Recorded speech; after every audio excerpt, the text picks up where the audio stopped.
Hi guys, in this video let me teach you how can you permanently delete your YouTube channel using your phone and your mobile. Let's get right into it.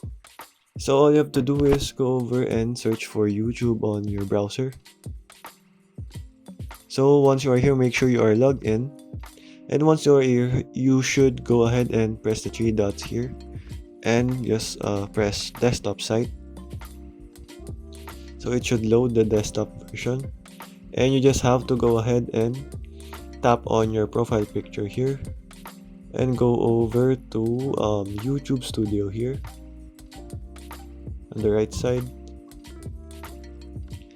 And once done with that, you just have to go ahead and scroll down until you see the gear icon. And over here, you just have to go over to channel here and go over to advanced settings and scroll down until you see remove YouTube content. So you will be redirected here. So once you are here, you just have to confirm your passkey to confirm it is really you. And you just have to go ahead and continue that.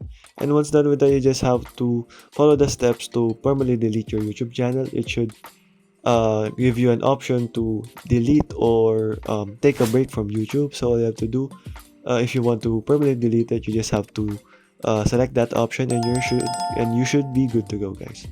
So okay guys, that is all for today. That is how you can quickly delete your YouTube channel. Thank you for watching guys, and goodbye.